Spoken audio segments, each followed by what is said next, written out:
tonight.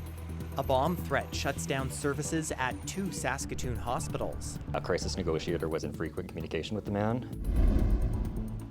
Federated Co-op says its websites are back up, but stock is still spotty after a cyber attack. And the heat is on. We'll tell you how hot things are getting this week. This is CBC Saskatchewan News.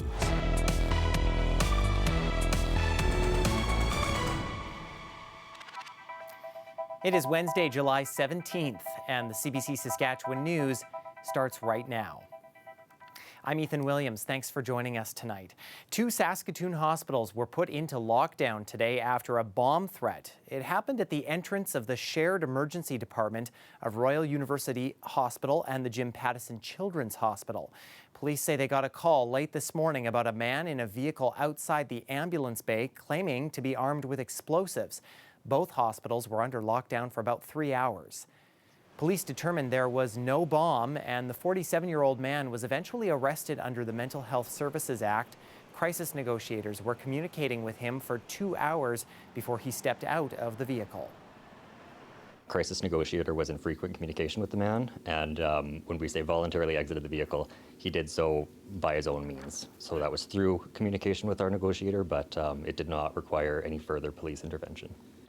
Hospital services resumed around 2:30. The Saskatchewan Health Authority says a code black had been called, meaning a bomb threat had been reported. We're learning more tonight about a man accused of harassing women in Saskatoon's Mayfair neighborhood. It's alleged that Jithan Jose intimidated at least half a dozen women, and one of them is telling CBC what happened. Dan Zakreski has that story. The woman says she first ran into Jithan Jose near this spray park. She was on the sidewalk and she spotted him checking her out. Now he blocked her path and then asked, "Can I ask you a question?" She didn't feel comfortable, so she said no. We're not naming the woman because she fears for her safety. She says that she ran into the man 3 times since that initial encounter. One time, she recorded him on her doorbell camera. The woman began asking around the neighborhood and found out she wasn't the only person he had approached. The man would start by asking, "Can I ask you a question?" The woman says things would escalate from there. It would end with the man hurling racial and sexual slurs. Other women in the neighborhood called police, but the man would take off before officers arrived. They finally caught up with him earlier this month. Jithan Jose is charged with disturbing the peace, criminal harassment, and uttering threats to cause bodily harm. He's back in court at the end of the month. Dan Zakreski, CBC News, Saskatoon. Saskatoon police say they made more than 100 arrests during a recent 11-day targeted enforcement surge. In late June, officers from the Criminal Investigation Unit were redeployed to respond with officers on the street. They say the arrests led to nearly 200 charges against 61 people. Police say they also took people into custody who were wanted on warrants for drugs, weapons, or assault. We're listening to the public, and we're, like I said, we responded with this project in CID to come to that conclusion that, hey, we're going to be part of this solution as well. We're going to go out there, we're going to conduct some enforcement, we're going to, again, I go back to the priorities of safety in the sense that the public needed to feel some reassurance of safety. The sweep was conducted between June 18th and 29th. Well, our weather is about to get a lot hotter over these next few days, and warnings are already out as a result. Our weather specialist, Tyreek Reed, is with us now. And Ty, just where are we seeing these warnings in the province? Yeah, Ethan, well, that heat is definitely creeping back in. We're already seeing heat warnings in place for a lot of areas into northern Saskatchewan and also to the southwest. Now, this has been coming in a lot over the past few days, but we're really starting to see that pick back up as we head to the southwest. We saw daytime highs at around 32 degrees there in places like Maple Creek. And of course, with that humidex, it's feeling more like 35 degrees. So we're really feeling that heat come back in. And of course, in the north, we're also dealing with those wildfires as well. We're seeing around 98 active wildfires, and because of that, we're seeing a lot of air quality statements and advisories in place because of that. So, of course, we're going to keep our eye on that, and I'll have more on that in my forecast coming up. Ethan? All right. Thank you very much, Tyreek. And even though we'll be seeing the intense heat and dry weather over the next while, the province has actually relaxed its most recent fire ban. The ban previously encompassed all of Saskatchewan. Now it will remain in effect just for provincial parks and recreation sites, Crown land, and the Northern Saskatchewan Administration District. So that means fire bans are lifted basically for everywhere south of Prince Albert and will only be imposed by regional parks, municipalities, or First Nations. Provincial parks in south and central regions will work with the Saskatchewan Public Safety Agency to determine whether any further campfire bans are necessary going forward. It is still a good idea, though, to check with the park that you're heading to see if any kind of ban has been imposed.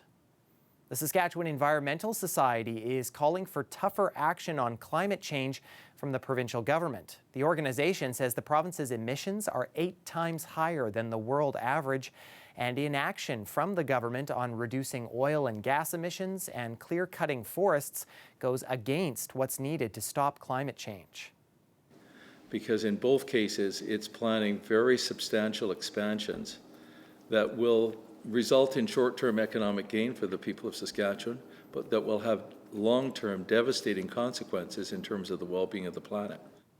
In a statement, the provincial government says it's ensuring the province is resilient to climate change in a measured, responsible manner while continuing to grow the economy. It also pointed to Saskatchewan's natural carbon sinks like forests and farmland, which it says helps reduce greenhouse gas emissions.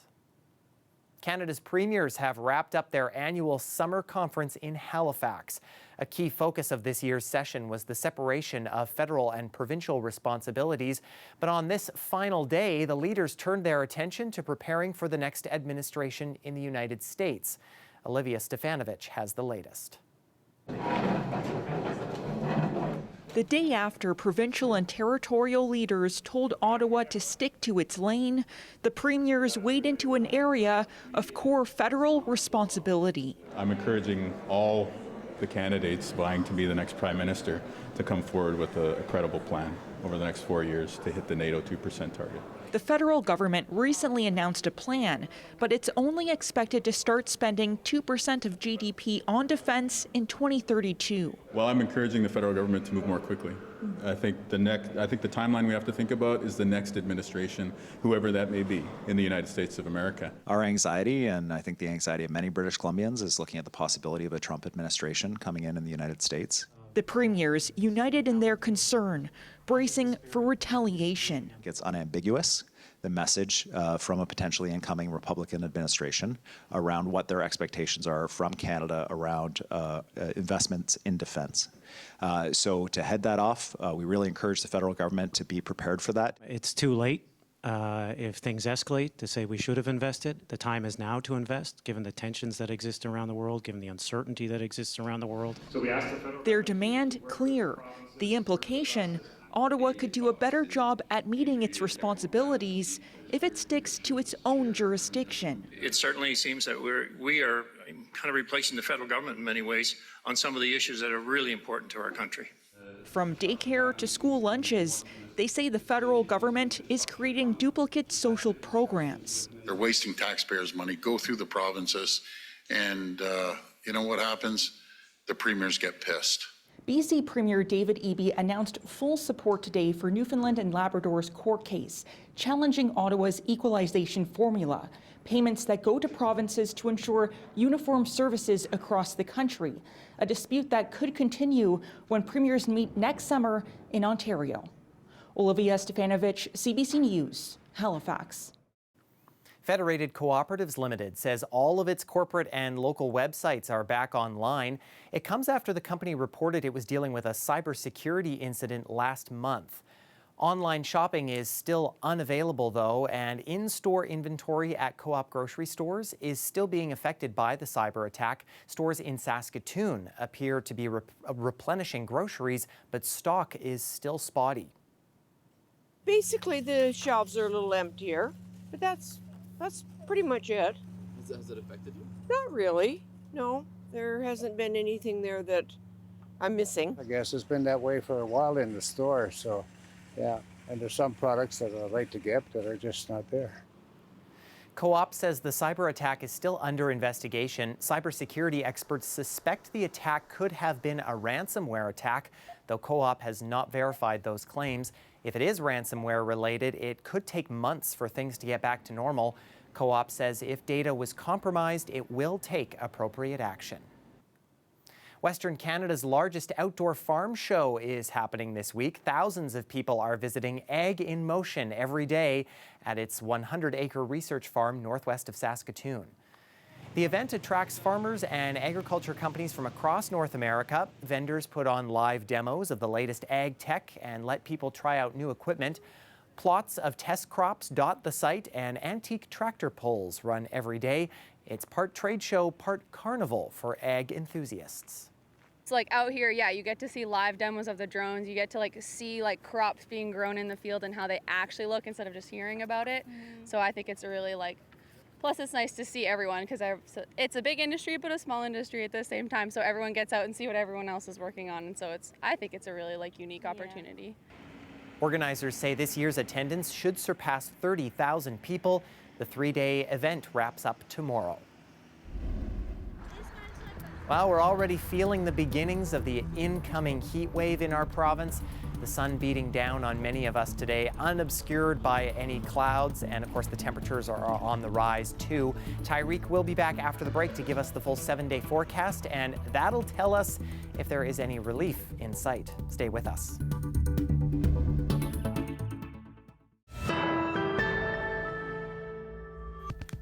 Welcome back. It is back to business this week for the Saskatchewan Roughriders as they prepare for their prairie rivals, the Winnipeg Blue Bombers, both needing wins to keep pace in a tightening West Division. Winnipeg is coming off back-to-back wins over Calgary and Ottawa. Much of the credit goes to their offense for finally climbing out of an early season slump. Riders head coach Corey Mace says the straw that stirs the Bomber offense drink is running back Brady Oliveira. The bell cow of the league last couple years, and certainly the last few weeks, he's been showing to be who he's been. It's an extreme challenge for any team that faces them. They do a great job from the offensive line standpoint, and they're coached well. They got great players. So again, man, just a lot of things line up for great challenges for us defensively and offensively and special teams too. Man, they're much better than what a record would say. The Riders will look to get back on the winning track this week after their first loss of the season to BC last Saturday. It's a 7:30 kickoff on Friday at Mosaic Stadium, and it's also the debut of the Green and White's new alternate jerseys. The weather update is brought to you by Capital Ford Lincoln, proud partner of the Saskatchewan Roughriders.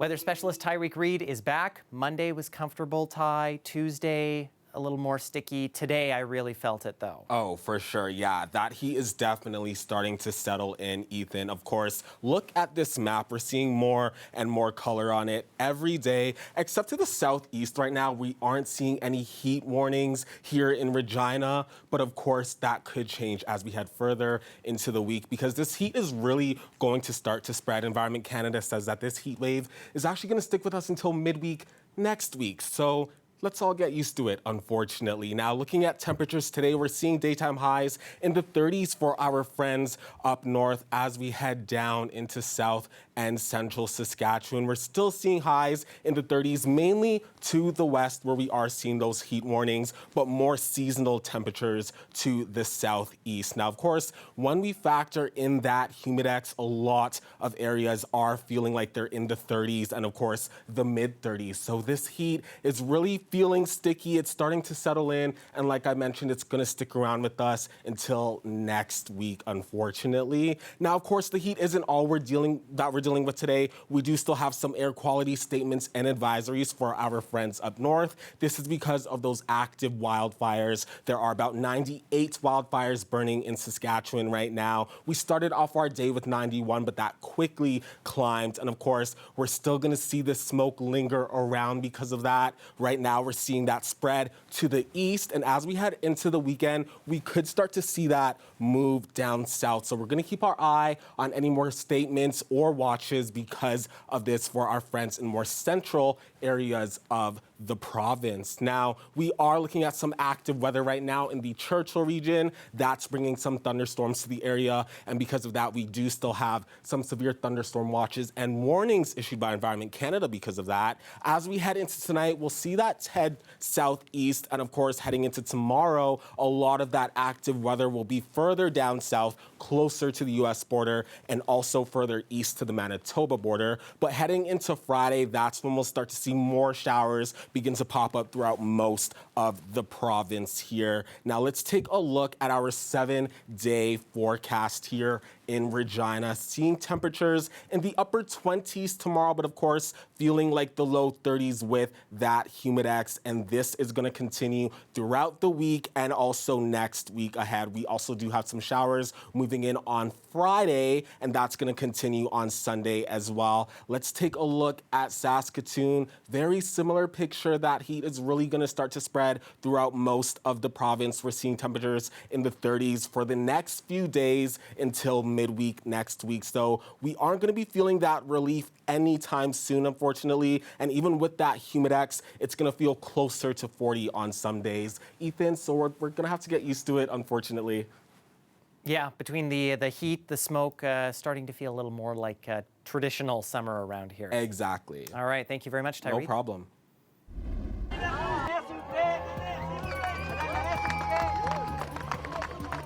Well, that is the mayor of Paris taking a dip in the River Seine. She was making good on a promise that she would take the plunge to prove the waters would be clean and swimmable ahead of the summer games. The swimming leg of the triathlon and marathon swim events are both set to take place in the Seine. There are 9 days to go until the Paris 2024 games kick off. Stay with us. We're back after the break.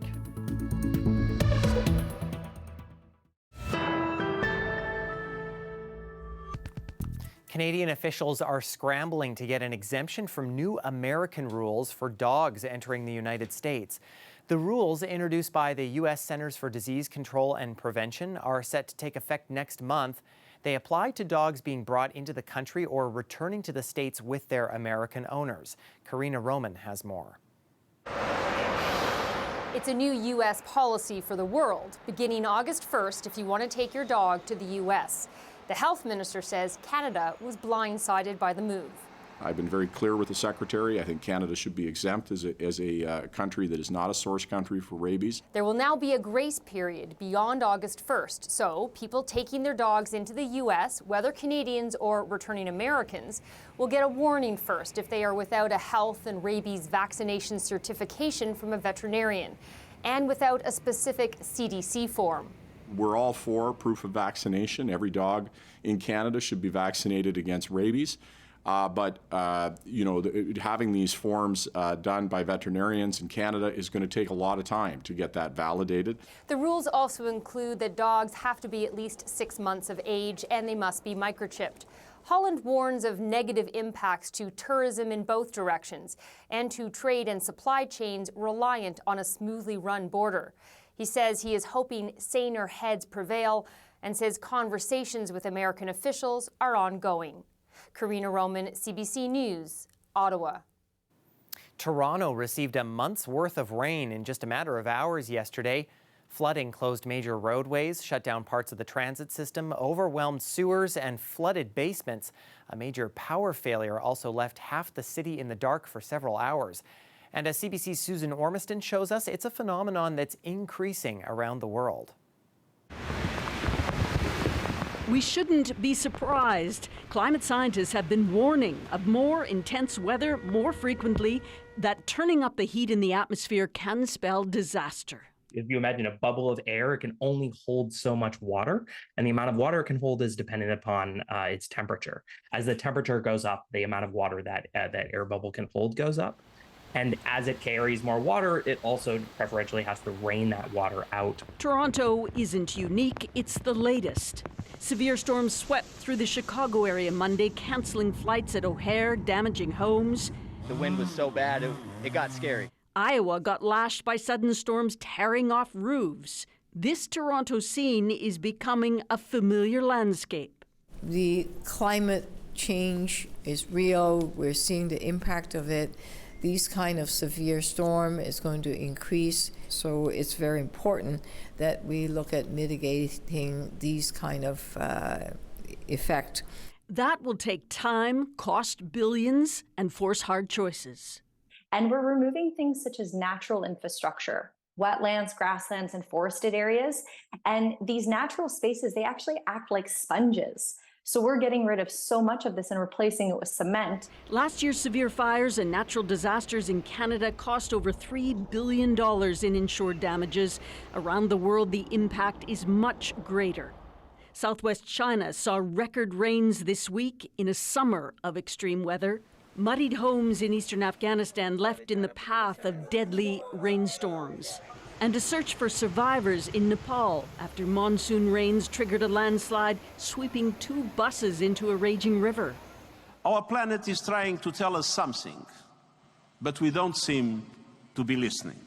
Even as we pass 1 full year of record warming. Susan Ormiston, CBC News, Toronto.